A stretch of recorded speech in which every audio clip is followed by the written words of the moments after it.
कि uric acid के पैरामीटरों की सेटिंग हम किसी भी ऑटो एनालाइजर के अंदर कैसे करते हैं। जैसे कि स्टूडेंट आज की वीडियो में आप देख सकते हो मेरे पास ये बेलकैम i+ मशीन है जो कि बायोटेक की है। स्टूडेंट इसी के अंदर मैं आपको आज यूरिक एसिड के पैरामीटरों की सेटिंग करके बताऊंगा। मतलब यूरिक एसिड जो हमारे पास अरबा कंपनी का रीजेंट है उसकी प्रोग्रामिंग करके आज की वीडियो में आपको बताने वाला हूँ।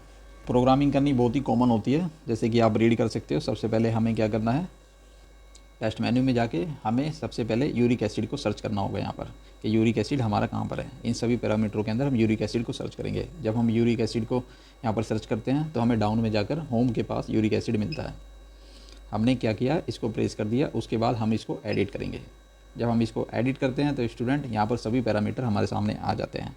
तो ऑलरेडी कंपनी ने हमें यहाँ पर यूरिक एसिड के पैरामीटर की कुछ सेटिंग करके दी है। अब हमें इसके अंदर कुछ करेक्शन करने होंगे, तो आज की वीडियो में उसी करेक्शन को हम करने वाले हैं।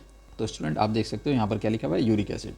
उसके बाद हम यहाँ पर रीड करते हैं मेथड। मेथड क्या है, हमारा एंड पॉइंट है जो बिल्कुल ही करेक्ट यहाँ पर कंपनी की तरफ से हमें दिया गया है। तो यहाँ पर जब हम रीड करते हैं यहाँ पर भी एंड पॉइंट हमारा ये मेथड है। और हम जब यहाँ पर देखते हैं मोड, तो ये भी क्या है, हमारा मोड क्या है, एंड पॉइंट। तो एंड पॉइंट ही हम यहाँ पर इसको रहने देंगे। उसके बाद हम आते हैं यूनिट पर। यूनिट यहाँ पर mg/dl है, तो यहाँ पर भी हम कोई चेंजिंग नहीं करने वाले हैं क्योंकि लिटरेचर में हमें यूनिट mg/dl ही दी गई है। उसके बाद हम आते हैं स्टूडेंट फ़िल्टर, प्राइमरी फ़िल्टर पर। जब हम प्राइमरी फ़िल्टर को लिटरेचर के अंदर रीड करते हैं तो हम यहाँ पर देखते हैं कि वेवलेंथ जो हमारी है, प्राइमरी फ़िल्टर जो हमारा है वो कितना है, 505। तो 505 ही कंपनी ने हमें ऑलरेडी यहाँ पर सेट करके दिया है, तो इसके अंदर भी हम कोई चेंजिंग नहीं करने वाले।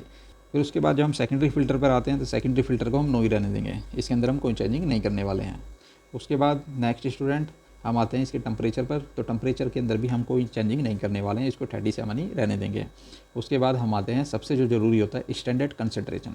जब हम यहाँ पर आते हैं तो हम देखते हैं यहाँ पर स्टैंडर्ड कंसनट्रेशन, तो कंसनट्रेशन 6.0 है। अब हम चलते हैं लिटरेचर की तरफ।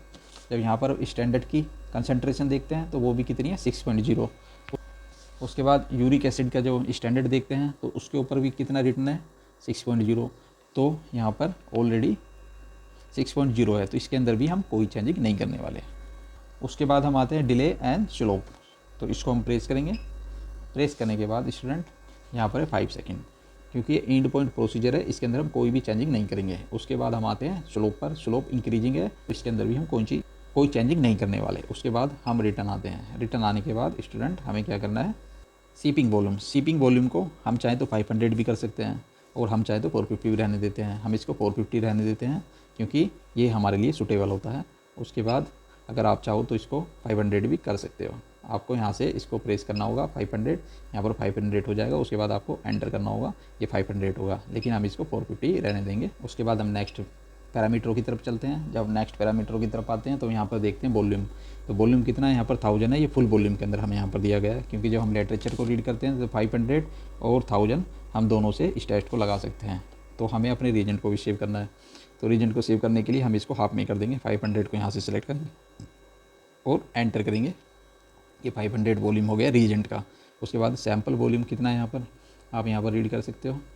यहाँ पर सैम्पल वॉल्यूम कितना है, 25 है। लेकिन हम यहाँ पर अरबा के जब रिएजेंट के लिटरेचर को देखते हैं तो यहाँ पर सैम्पल वॉल्यूम हमारा कितना है स्टूडेंट, यहाँ पर जब हम इसको हाफ में लगाएंगे तो 10 होगा, क्योंकि हमने वॉल्यूम को आधा कर दिया है, रिएजेंट के वॉल्यूम को आधा कर दिया, तो हम सैम्पल वॉल्यूम को भी आधा करेंगे। तो यहाँ पर क्या कर देंगे, हम यहाँ पर इसको 10 कर देते हैं।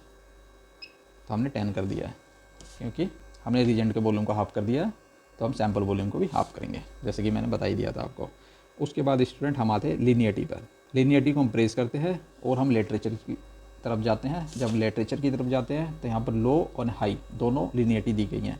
जो लो है वो 0 है और जो हाई है वो 25 है। तो यहाँ पर ऑलरेडी 25 है, तो हम इसके अंदर कोई भी चेंजिंग नहीं करने वाले। अगर इसके अंदर कम होता है या ज़्यादा होता तो हम यहाँ पर चेंजिंग करते। अब अब्जॉर्बेंस लिमिट है वो कितनी है स्टूडेंट, 0.300। तो हम इसको कितना कर देंगे, हम इसको 0 ही रहने देंगे। 0 करके इसको हम सेव कर देते हैं। उसके बाद हमें रिटर्न आना है। रिटर्न आने के बाद हम जब यहाँ पर देखते हैं तो स्टूडेंट यहाँ पर QC है। QC के बारे में मैं आपको पहले ही बता चुका हूँ। ये क्वालिटी कंट्रोल होता है। जब इसके अंदर क्वालिटी कंट्रोल कोई एंटी सिरा हम यूज़ करते हैं तब हमें इसके अंदर चेंजिंग करनी होती है। हमें इसके अंदर नॉर्मल और हाई दोनों वैल्यू लिखनी पड़ती है।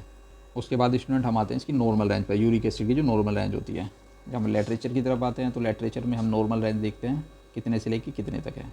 तो मेल फीमेल की दोनों क्या होती है, डिफरेंट होती है। अभी हम अकॉर्डिंग टू लिटरेचर के अनुसार यहाँ पर लिख देते हैं 2.6। तो यहाँ पर हम कर देते हैं लो वाली 2.6, देन सेव। और हाई यहाँ पर कितनी है स्टूडेंट, 7.2। तो 7.2 हम यहाँ पर कर देते हैं 7.2। इसको सेव कर देंगे और यहाँ पर हमारी normal range low and high दोनों सेव हो गई हैं। उसके बाद हम आते हैं ब्लैंकिंग रीएजेंट। तो ब्लैंकिंग रीएजेंट को हम प्रेस करेंगे और प्रेस करने के बाद हम यहाँ पर देखते हैं यहाँ पर डिस्ट्रीब्यूटर आ गया है, लेकिन जब हम देखते हैं लिटरेचर में तो ब्लैंक विद रीएजेंट। तो हम दोबारा से इसको प्रेस करेंगे, यहाँ पर रीएजेंट ही हमें करना होगा। उसके बाद स्टूडेंट हमें क्या करना है, इसको सेव कर देना है। और इसी के साथ हमारे जो पैरामीटर थे मशीन के अंदर सेट हो गए हैं। तो हमने कौन सी मशीन के अंदर इन पैरामीटर को सेट किया है, बेल्डन बायोटेक मशीन के अंदर। बायोटेक की जो मशीन है हमारे पास सेमी ऑटो एनालाइजर, उसके अंदर हमने सभी पैरामीटरों की सेटिंग कर दी है यूरिक एसिड की।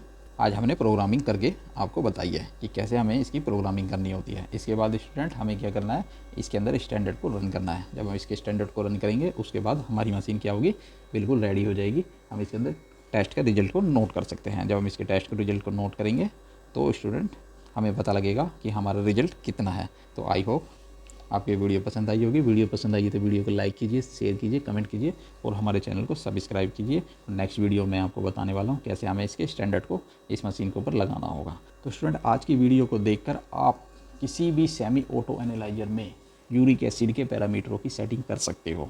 किसी भी सेमी ऑटो एनालाइजर में यूरिक एसिड के पैरामीटरों की सेटिंग कर सकते हो, मतलब उसकी प्रोग्रामिंग कर सकते हो। तो आई होप आपको ये वीडियो पसंद आई होगी। वीडियो पसंद है तो वीडियो को लाइक कीजिए, शेयर कीजिए, कमेंट कीजिए, हमारे चैनल को सब्सक्राइब कीजिए। Thank you for watching this video.